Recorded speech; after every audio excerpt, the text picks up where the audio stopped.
ഫൈസൽ നെടുമ്പാല വിവരങ്ങൾ നൽകും. ഫൈസൽ, അപ്പോൾ നേരത്തെ ഇപ്പോൾ മിനിസ്റ്ററുടെ ഓഫീസിൽ നിന്നൊക്കെ പറയുന്നത് കൃത്യമായി തന്നെ അവിടെ ജോലി അങ്ങനെ ഒരു സാധാരണഗതിയിലുള്ള നിർമ്മാണ പ്രവർത്തനങ്ങൾ നടന്നിട്ടില്ല എന്നാണ്. അതിലും ഒരു വ്യക്തതയില്ല. അപ്പോൾ ആളുകളൊക്കെ താമസിക്കുന്നത് അവരുടെയൊക്കെ ഒരു ഷെൽട്ടറൊക്കെ അതിന് താഴെയാണെന്ന് പറയുന്നു. അങ്ങനെയാണെങ്കിൽ അവരൊക്കെ അവിടെ ഉണ്ടായിരുന്നു എന്നുള്ളതിലൊന്നൊരു വ്യക്തതയുണ്ടോ നമുക്കിപ്പോൾ?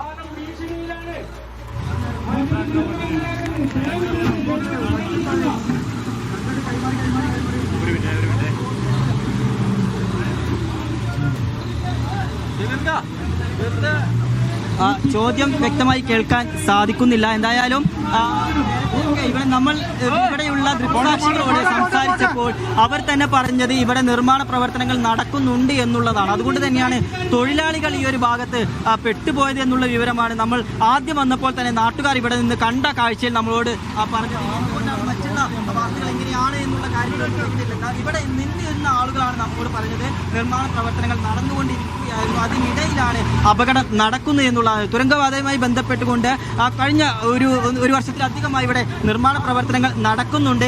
ഈ ഇടെയാണ് ഇപ്പോൾ ഈ മണ്ണ് കൂട്ടമായി റോഡിലേക്ക് വന്നത്. അതിന് പ്രധാനപ്പെട്ട ഒരു കാരണം നാട്ടുകാർ തന്നെ പറയുന്നത് അശാസ്ത്രീയമായിട്ടുള്ള മണ്ണ് കൂട്ടിയിട്ടത് കൊണ്ട് നിർമ്മാണ പ്രവർത്തനങ്ങൾ നടത്തിയത് കൊണ്ട് എന്ന് തന്നെയാണ്. നമ്മൾ തന്നെ പലതവണ ഈ വിഷയം ഇതുമായി മണ്ണ് നീക്കം ചെയ്യുന്നതുമായി ബന്ധപ്പെട്ടുകൊണ്ട് പറഞ്ഞിട്ടുണ്ട്. ഇതൊരു അശാസ്ത്രീയമായ രീതിയിലല്ല, ശാസ്ത്രീയമായ രീതിയിൽ മണ്ണ് നീക്കം ചെയ്ത് പ്രദേശവാസികളുടെ ആശങ്ക അകറ്റണം എന്നുള്ള കാര്യം കൃത്യമായിക്കൊണ്ട് നമ്മൾ തന്നെ കാര്യം പറഞ്ഞതുമാണ്. അപ്പോൾ അതിനിടയിൽ അന്ന് ചെറിയ മഴ മാത്രം പെയ്തപ്പോൾ തന്നെ വലിയ തരത്തിലുള്ള അളവിലുള്ള മഴ റോഡിലേക്കും പുഴയിലേക്കും ഒഴുകി പോകുന്നത് നമ്മൾ നേരിൽ കണ്ടതുമാണ്. അതിനുശേഷം ഇപ്പോൾ ഇന്നലെ രാത്രിയിലും ഇന്ന് പുലർച്ചെയുമായി 260 മില്ലിമീറ്റർ മഴ ഇവിടെ പെയ്യുന്നു എന്ന് പറഞ്ഞാൽ അത്രയും ഭീകരമായിട്ടുള്ള ഒരു സാഹചര്യം ഇവിടെ നിലനിന്നിരുന്നു. അതിനുശേഷമാണ് വലിയ തരത്തിൽ ഇത്തരത്തിലൊരു ദുരന്തം ഇവിടെ ഉണ്ടായിരിക്കുന്നു എന്നുള്ളതാണ് ഏറ്റവും പ്രധാനപ്പെട്ട വിവരം. ഇനി പണി നിർത്തിവെച്ചിരുന്നുവെങ്കിൽ അങ്ങനെ ഉദ്യോഗസ്ഥർ പറയുന്നുവെങ്കിൽ നമ്മൾ മറ്റൊരു കാര്യം കൂടി അവരോട് ചോദിക്കേണ്ടതുണ്ട്. കാരണം അങ്ങനെയെങ്കിൽ ഇവിടെ എങ്ങനെയാണ് ഇത്രയധികം തൊഴിലാളികൾ ഇവിടെ അകപ്പെട്ടത് എന്ന് എന്താണ് അവർക്ക് മറുപടി ഉണ്ടാവില്ല. കൃത്യമായിക്കൊണ്ട് ഇവിടെ പണി നടക്കുന്നു എന്നുള്ളത് കൊണ്ടായിരിക്കുമല്ലോ ഓരോ തൊഴിലാളികൾ ഇതിന് അകപ്പെടണമെങ്കിൽ ഇവിടെ നിർമ്മാണ പ്രവർത്തനങ്ങൾ നടന്നിരിക്കും. അപ്പോൾ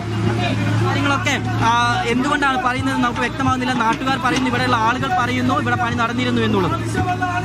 യെസ്, അത് തന്നെയാണ്. അപ്പോൾ അതിനകത്ത് പോലും ഇപ്പോഴും വ്യക്തതയില്ല. പണി അവിടെ നിർമ്മാണ പ്രവർത്തനങ്ങൾ നടന്നിരുന്നു എന്ന് നാട്ടുകാരടക്കം പറയുന്നുണ്ട്. പക്ഷേ അങ്ങനെയല്ല, നിർമ്മാണ പ്രവർത്തനങ്ങൾ അടക്കം നിർത്തിവെക്കാൻ മന്ത്രി കർശനമായൊരു നിർദ്ദേശം നൽകിയിരുന്നു. അതിൻ്റെ അടിസ്ഥാനത്തിൽ അങ്ങനെയാണ് ചെയ്തിട്ടുള്ളത് എന്നടക്കം ഉള്ള വിവരങ്ങൾ ഉദ്യോഗസ്ഥരിൽ നിന്ന് കൂടി ലഭിക്കുന്നുണ്ട്. അപ്പോൾ എന്താണ് അവിടെ കൃത്യമായി നടന്നത് എന്നതിൽ തന്നെ മന്ത്രിമാർ തന്നെ ഒരു വ്യക്തത വരുത്തേണ്ടിയിരിക്കുന്നു എന്നാണ് മനസ്സിലാക്കുന്നത്. എന്തായാലും അവിടെ